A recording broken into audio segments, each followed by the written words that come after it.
நீங்கள் பார்த்து கொண்டிருப்பது உங்கள் ரேமா டிவி. இது சத்தியத்திற்கு சாட்சி.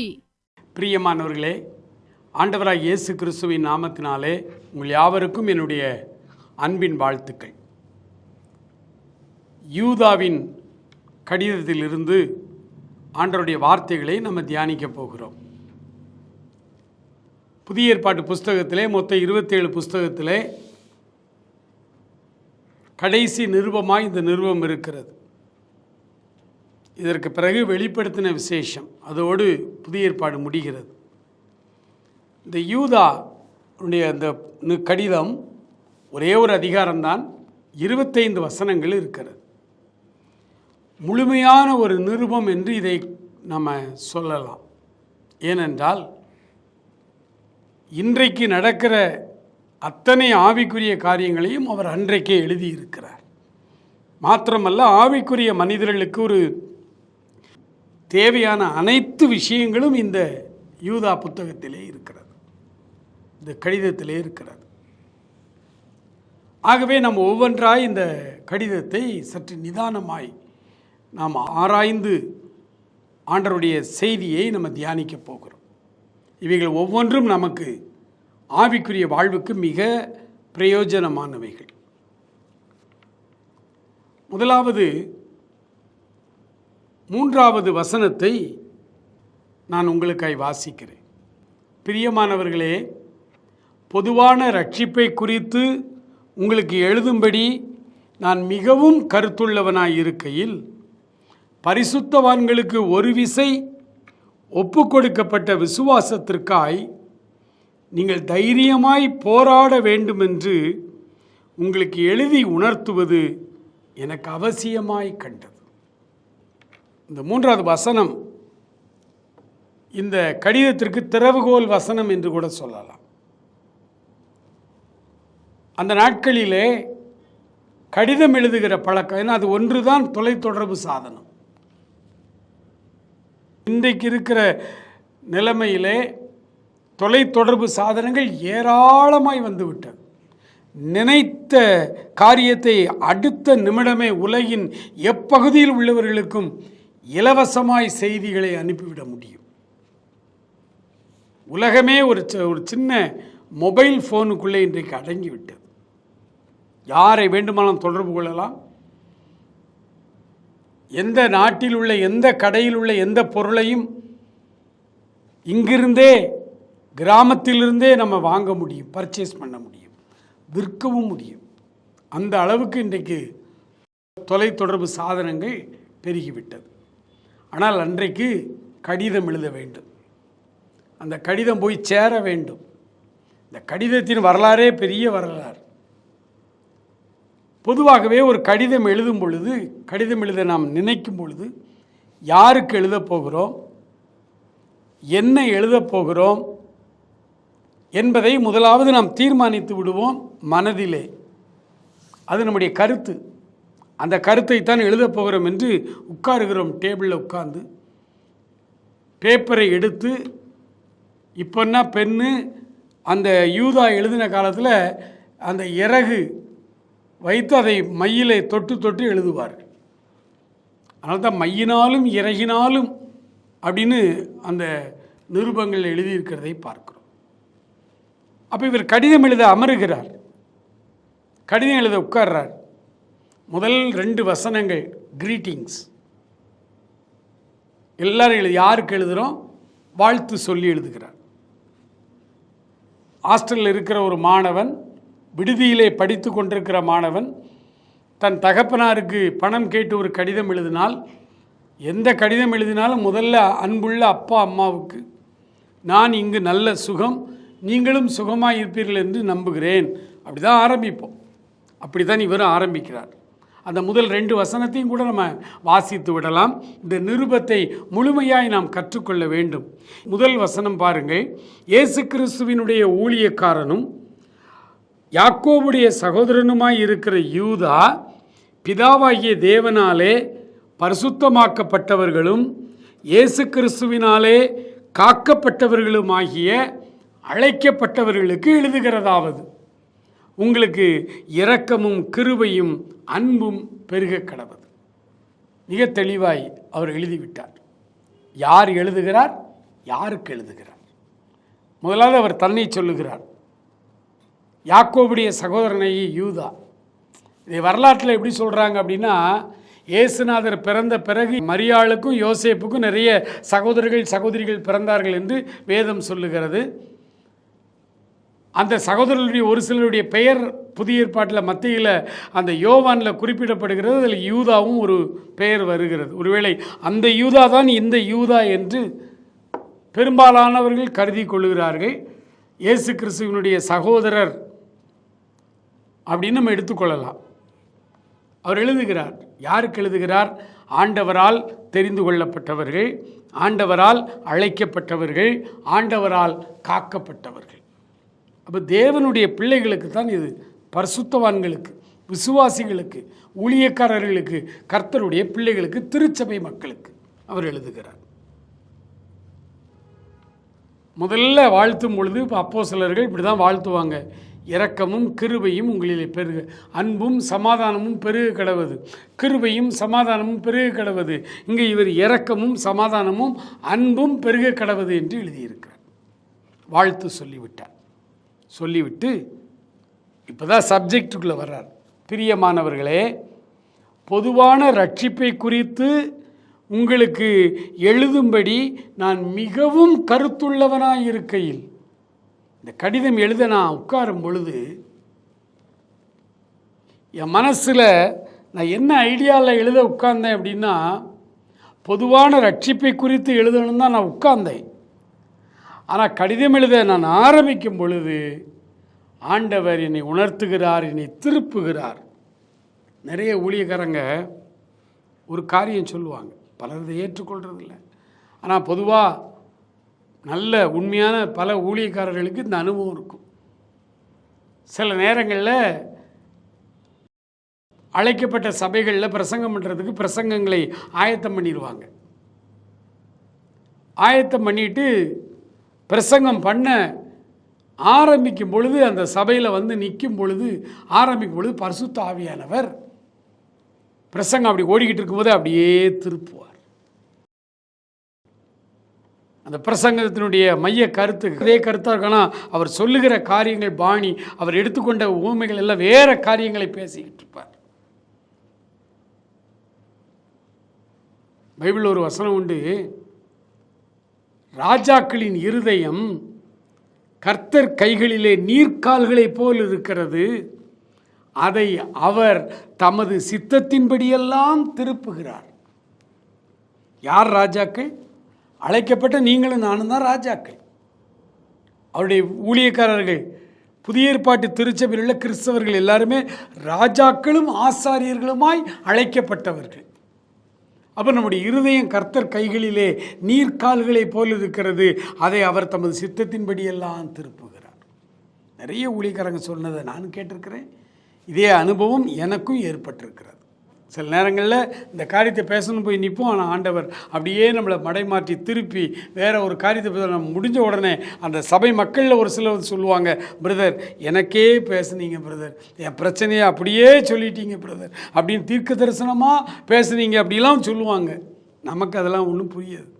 நமக்கு ஒன்றே ஒன்று புரியும், நம்ம பேச வந்ததை விட்டுட்டு வேறு என்னவோ பேசிக்கிட்டு இருக்கோம்.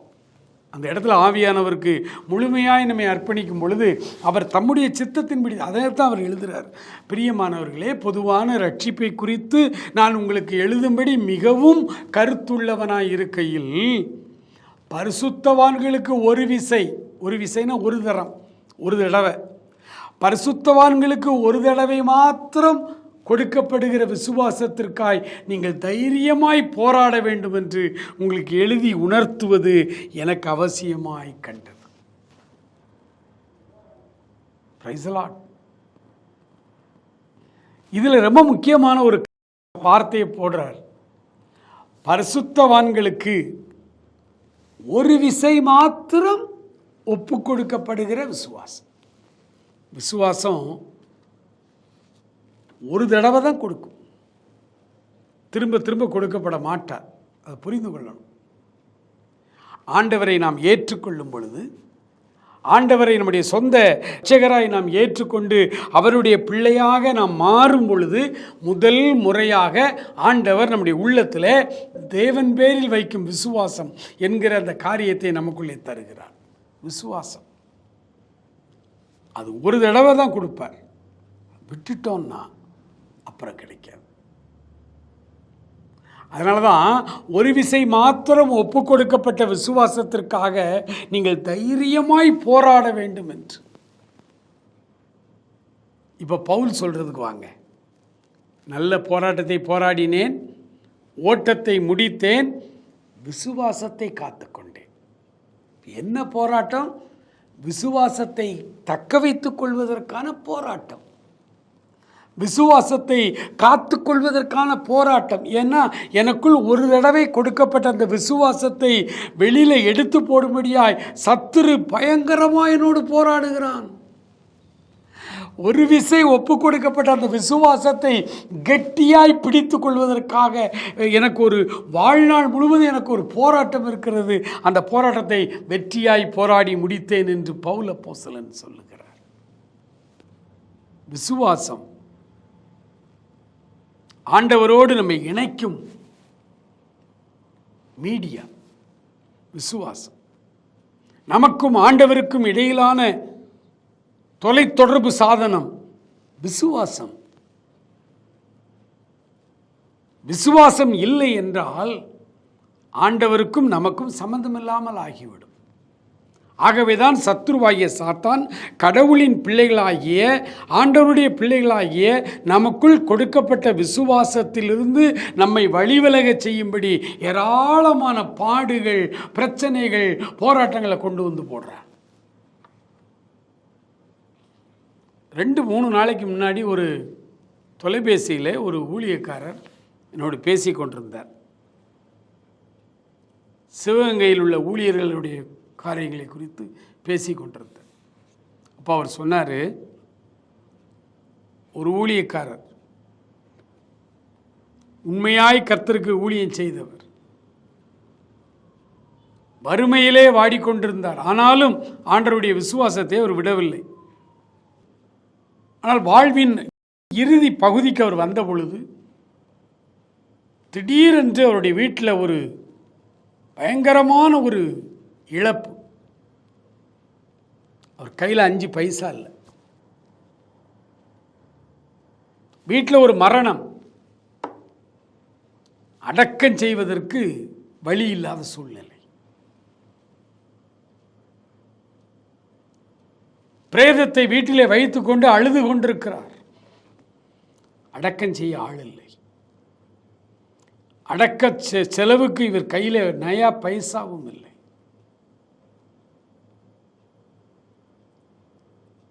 எப்படியோ அரசாங்கம் வந்து எப்படியோ அடக்கம் முடிந்து விட்டது, ஒரு வழியாய் முடிந்து விட்டது. உடைந்து போனார் இந்த மனிதர்.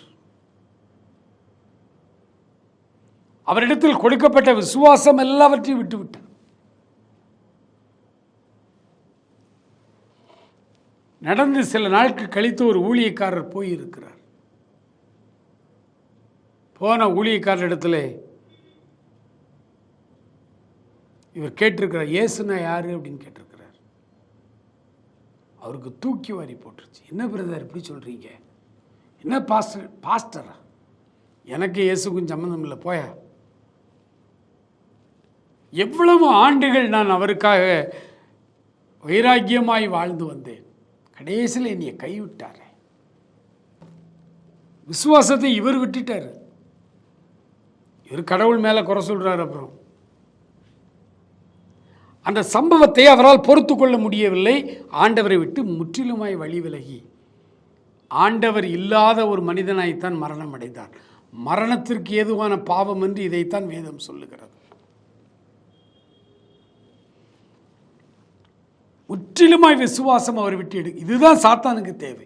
சாத்தான் இன்று வரை தேவனுடைய மனிதர்களுக்கு விரோதமாய், தேவனுடைய மனிதர்களுடைய ஆரோக்கியத்துக்கு விரோதமாய், தேவனுடைய மனிதர்களுடைய காரியங்களுக்கு விரோதமாய் போராடி எதையாவது செய்து அவர்களை மனமடிவாக்கி அவர்களை ஆண்டவரை மறுதலிக்க செய்துவிட வேண்டும். இதான் சாத்தானுடைய எண்ணம். இந்த போராட்டத்தில் தான் நிறைய ஊழியக்காரர்கள் வழி விலகி போய் விடுகிறார்கள். சிலர் பழைய பாதைக்கு பாவத்துக்கு போய் விடுகிறார்கள். பலர் ஆண்டவரை விட்டே பின்வாங்கி விடுகிறார்கள். அவர்களை மறுபடியும் புதுப்பிக்கிறது கூடாத காரியம். மறுபடியும் அவர்களை புதுப்பிக்க முடியாது. எபிரேயர் 6ஆம் அதிகாரம் சொல்லுகிறது, ஒரு தரம் பிரகாசிப்பிக்கப்பட்டும் பரம ஈவை ருசி பார்த்தும் ஆண்டவரை மறுதலித்து பின்வாங்கி போனவர்களை ஒன்றும் செய்ய முடியாது.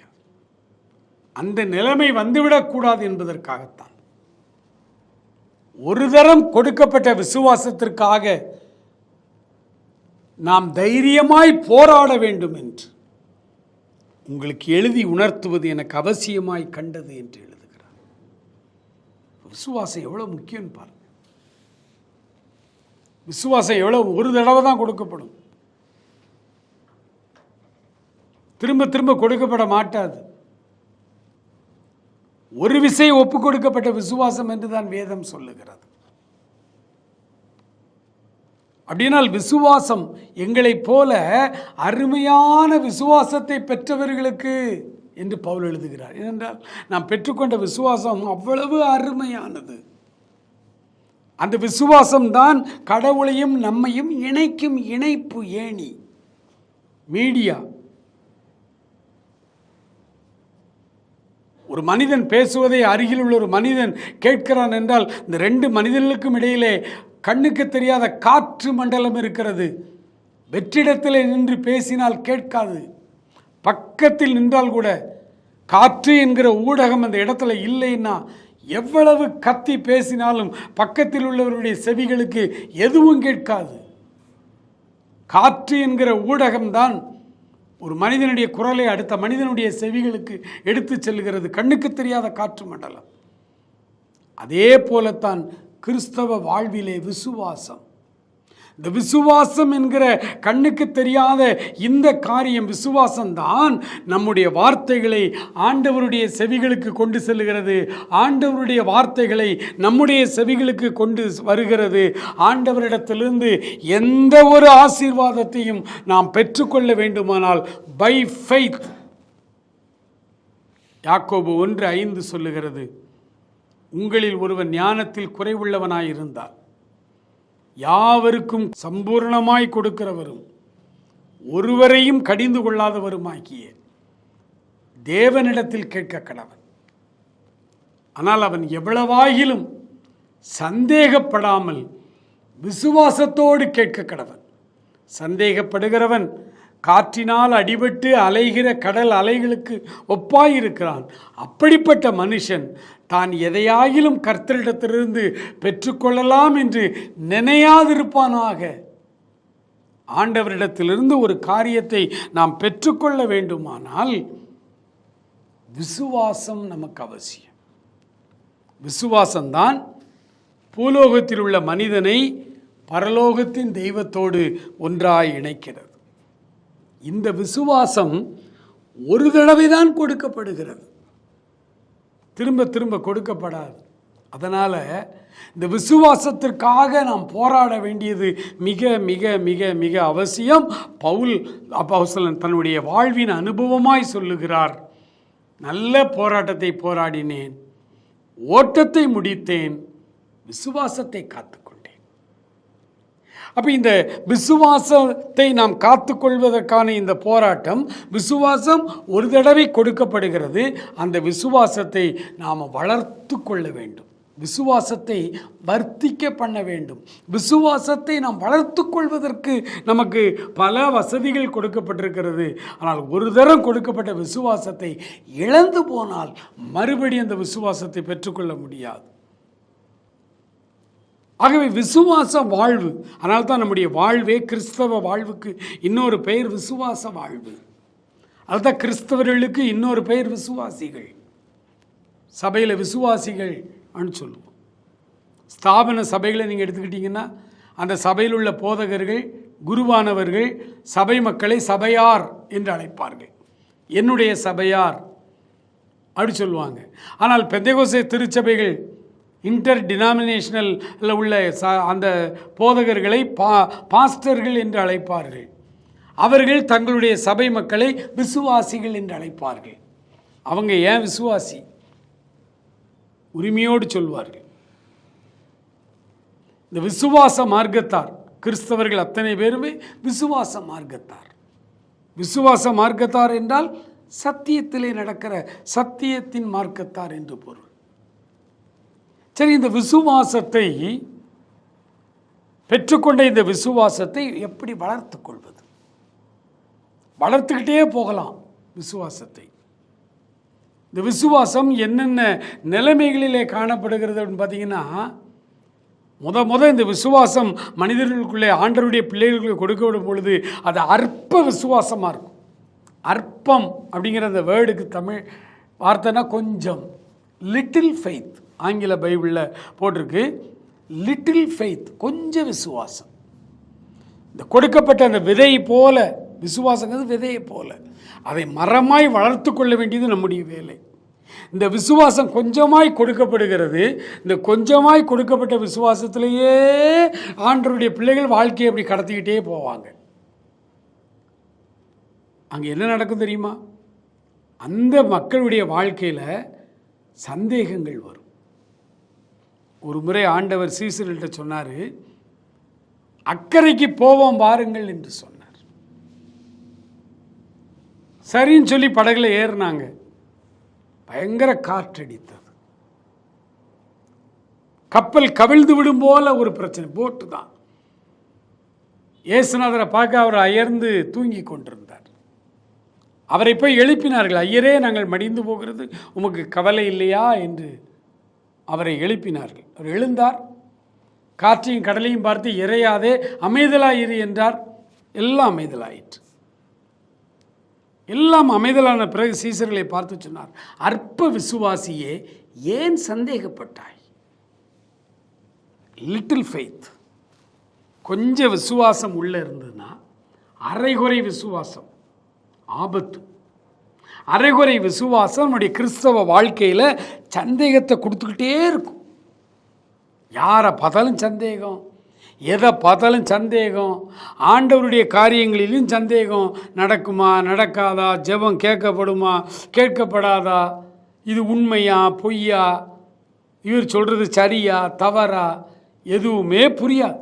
கொஞ்சம் கொஞ்சம் புரியும், எல்லாம் குழப்பத்தில் வந்து முடியும் கடைசியில். இந்த சந்தேகம் என்பது ஒரு பெரிய பிரச்சனை.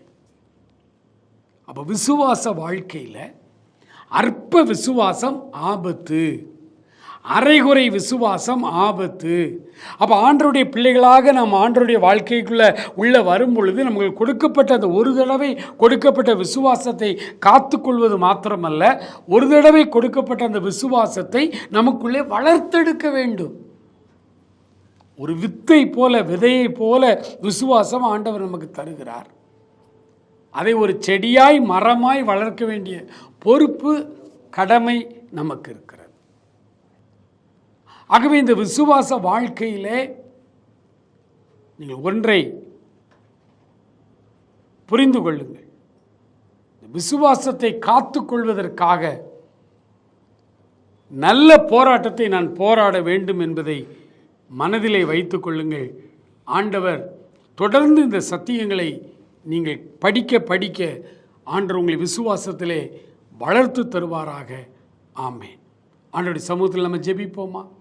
அன்பு நிறைந்த எங்கள் பரலோக பிதாவே, இந்த அருமையான வேலைக்காக நன்றியோடு நாங்கள் துதிக்கிறோம், ஸ்தோத்தரிக்கிறோம். அப்பா, பரிசுத்தவான்களுக்கு, தேவ பிள்ளைகளாகி எங்களுக்கு ஒரு விசை மாத்திரம் ஒப்புக் கொடுக்கப்பட்ட விசுவாசத்திற்காக நாங்கள் தைரியமாய் போராட வேண்டும் என்று ஆண்டவரே எங்களுக்கு கற்றுத்தருகிறீர். அதற்காக ஸ்தோத்திரம். தொடர்ந்து இந்த விசுவாச வாழ்விலே நாங்கள் வளர்ந்து பெருக எங்களுக்கு உதவி செய்யும். எங்களோடு பேசும், ஆசீர்வதியும். இயேசு கிறிஸ்துவின் நல்ல நாமத்தில் ஜெபிக்கிறோம் எங்கள் அருமை பிதாவே. ஆமேன், ஆமேன்.